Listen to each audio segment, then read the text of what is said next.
చెప్పండి. ఈ కాలనీ పేరేంది?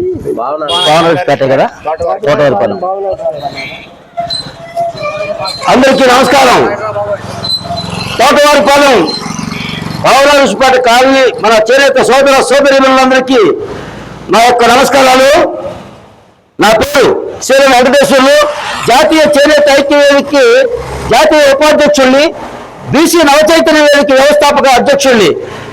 ముఖ్యంగా ఈ కార్యక్రమం మేము చేపట్టింది చేనేత పరిశ్రమ నిర్వీర్యమైపోతున్న తరుణంలో చేనేతలు తీవ్రమైన సంక్షోభంలో పడి పరిశ్రమ అనగారిపోయి పనులు లేక పూట గడవక చేనేతలు అనేక ఇబ్బందులు పడుతున్న తరుణంలో ప్రభుత్వాలు పట్టించుకోక అనేక సార్లు మంత్రులకి, ముఖ్యమంత్రులకు ఎన్ని వినతి పత్రాలు ఇచ్చినా, కలెక్టర్లకు ఎన్ని అర్జీలు పెట్టుకున్న సమస్యలు పరిష్కారం కాక, ముఖ్యంగా కేంద్ర రాష్ట్ర ప్రభుత్వాల నిర్లక్ష్య వైఖరి వల్ల ఈ చేనేత పరిశ్రమ పూర్తిగా సర్వనాశనం అయిపోయిన ఈ సందర్భంలో రాష్ట్ర వ్యాప్తంగా ఉన్న 16 చేనేత సంఘాలు ఈ యొక్క ఉద్యమాన్ని చేపట్టడం జరిగింది.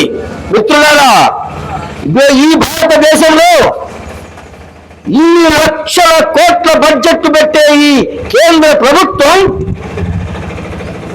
దేశంలోనే వ్యవసాయం తర్వాత అత్యంత ప్రాధాన్యత కలిగిన చేనేత రంగాన్ని విస్మరించింది. 50 లక్షల కోట్లకు పైగా పెట్టే బడ్జెట్ లో ఇంత ప్రాధాన్యత గల ఇన్ని కోట్ల మంది జీవిస్తున్న ఈ చేనేత రంగానికి ఆఫ్టర్ కేవలం 200 కోట్లు మాత్రమే కేటాయించింది. ఆ డబ్బు ఆఫీసుల బూజు దొరకడానికి కూడా సరిపోదు. మరి చేనేత పరిశ్రమ ఎలా బాగుపడుద్ది?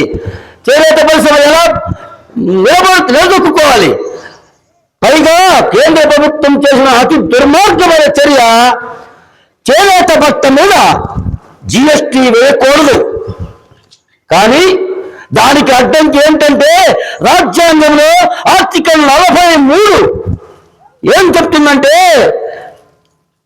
మానవులు కట్టుకునే చేనేతలు తయారు చేసే చేనేత బట్ట మీద ఎట్టి పరిస్థితుల్లో జిఎస్టీ లాంటివి వేయకూడదు అని. కానీ ఆ అధికారాన్ని కూడా, ఆ రాజ్యాంగాన్ని కూడా తొందరలో తొక్కి కేంద్ర ప్రభుత్వం జిఎస్టీపై 5% వేసామని చెప్పింది. కానీ అది దుర్మార్గం, మోసం. నూనె మీద, రంగులు, రసాయనాల మీద, పట్టు మీద, జరీ మీద అనేక రకాలుగా, ఒక రకం మీద 18%, ఒక రకం మీద 12%, ఒక రకం మీద 5% అని చెప్పి 40% జిఎస్టీ వేసి ఈ చేనేతను నడ్డి విరిచింది ఈ కేంద్ర ప్రభుత్వం. అది అలా ఉంటే ఈ రాష్ట్ర ప్రభుత్వాలు కూడా గత దశాబ్ద కాలంగా చేనేతలను చురకల చూపు చూడటం కాదు, అసలు పరిశ్రమనే నాశనమయ్యే పరిస్థితికి తీసుకెళ్లారు. ఎందుకంటే గత ప్రభుత్వంలో జగన్మోహన్ రెడ్డి గారు చేనేతలకు 24,000 ఇస్తామంటే అందరం సంతోషించాం, సంబరపడ్డాం, ఆయనకి పాలాభిషేకాలు కూడా చేశాం. కానీ చివరికి ఏం జరిగింది? మన వృత్తిని కోల్పోయాం, మన ఉనికిని కోల్పోయాం. 24 మాత్రమే ఇచ్చి 24,000 మొత్తం రద్దు చేసేశారు. చేనేత పరిశ్రమ కూలీలు లేవు, గిట్టుబాటు ధరలు లేవు, పరిశ్రమ నాశనం అయిపోయింది. ఆ టైంలో ఈ చంద్రబాబు నాయుడు గారు వచ్చి ఏం చెప్పారు మనకి?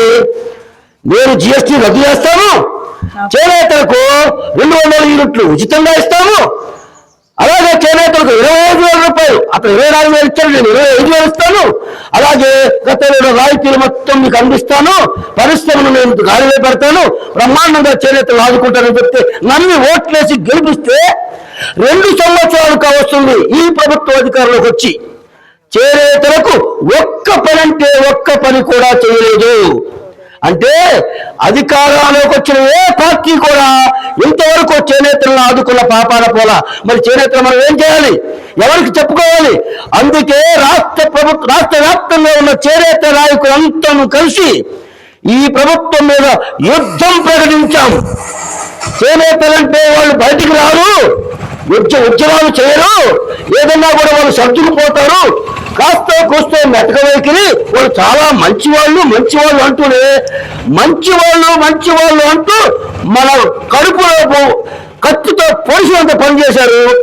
ఈ యొక్క చేనేత వ్యవస్థని సర్వనాశనం చేశారు. అందుకే ఈ ప్రభుత్వాలు ఎవరన్నా ఉన్నాయి, మన ఏ రాజకీయ పార్టీకి మన వ్యతిరేకం కాదు, ఏ పార్టీకి వ్యతిరేకం కాదు, ఏ ప్రభుత్వానికి వ్యతిరేకం కాదు. కానీ మన హక్కులు సాధించుకోవడం కోసం ఈ రోజు మనం రోడ్డెక్కాల్సిన పరిస్థితి దాపరించిందంటే దానికి కారణం ఈ ప్రభుత్వాలే.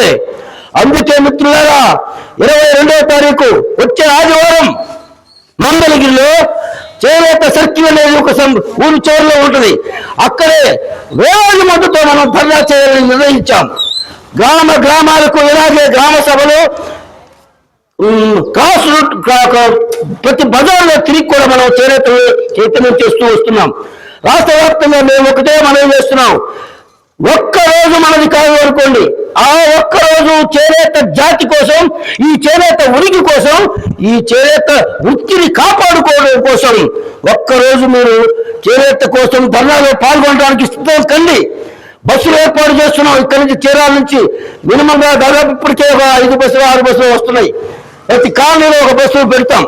అందరూ బస్సుల్లో వస్తే అక్కడ అందరికీ భోజనాలు ఏర్పాట్లు చేస్తున్నాం, ఎవరికి ఇబ్బందులు కలగకుండా. కనీసం 10,000 మందికి తగ్గకుండా ధర్నా చేస్తేనే ఈ ప్రభుత్వాలు దిగి వస్తాయి. కాబట్టి మిత్రులారా, మీరందరూ కూడా ఒకటి ఆలోచించండి. భవిష్యత్తులో ఎలా ఉంటుందో ఎవరు చెప్పలేవు, కానీ చేనేతలకు తీవ్రమైన అన్యాయం జరుగుతుంది. రాజకీయాల్లో మరీ దారుణమైన అన్యాయం. మనకి 20 నియోజకవర్గాలు చేనేతలుకుంటే మంగళగిరి కానీ, పడన కానీ, చీరాల కానీ, ధర్మవరం కానీ, మదనపల్లి కానీ, ఇలాంటి ఒక 10 నియోజకవర్గాల్లో రాష్ట్ర వ్యాప్తంగా మన చేనేతలే బలంగా ఉన్నారు. మన ఓట్లు మనం వేసుకుంటేనే గెలిచే పరిస్థితి ఉంటుంది. కానీ ఏ రాష్ట్ర ప్రభుత్వం, ఏ రాజకీయ పార్టీ మన చేనేతలు ఒక్క ఎమ్మెల్యే సీటు కూడా ఇవ్వటం. ఎందుకంటే మన చేనేతలు అడగలే, వాళ్ళు మనం ఏం చెప్తే వింటారనుకున్నారు. కానీ చేనేతలు అందరూ తెలుసుకోవాల్సింది, రాజకీయం కూడా మనకి ఎమ్మెల్యేలు ఉంటే ఈరోజు మన ఎమ్మెల్యే మనం చెప్పుకునే వాళ్ళం, మంత్రి ఉంటే మంత్రి కలిపి చెప్పుకునేవాళ్ళు. కానీ ఆ పరిస్థితి లేదు కాబట్టి ఈరోజు మనం రోడ్డెక్కాల్సిన పరిస్థితి వచ్చింది. కాబట్టి ప్రజల చైతన్యం కావాలి, మన ఓట్లు మన నాయకులను నిలబెట్టుకొని గెలిపించుకునే పరిస్థితి రావాలి. ముఖ్యంగా ఈ ధర్నాన్ని మాత్రం జయప్రదం చేయాలని ఈ యొక్క మన కాలనీ వాసులందరినీ, మహిళలని, యువతను అందరికీ నేను అర్థించి పదే చేతులు జోడించి నమస్కారం చేసి చెప్తున్నాను మిత్రులారా, ఈ ఉద్యమాన్ని కనుక గట్టిగా మనం చేయకపోతే ప్రభుత్వాలు మనల్ని లెక్క చేయవు. అందుకే రేపు 22వ తారీఖు ఉదయాన్నే ఇక్కడ 7 గంటల నుంచి బయలుదేరడం, బస్సుల మీద వేలాదిగా వెళ్ళి ఆ యొక్క కార్యక్రమాన్ని జయప్రదం చేద్దామని అందరికీ తెలియజేసుకుంటూ, ఈ యొక్క అవకాశం ఇచ్చిన ఈ కాలనీ వాసులకు, మన చేనేత మిత్రులకు, సహోదరీమణులకు అందరికీ కూడా పేరు పేరు మన యొక్క ధన్యవాదాలు తెలియజేసుకుంటూ సెలవు తీసుకుంటాను.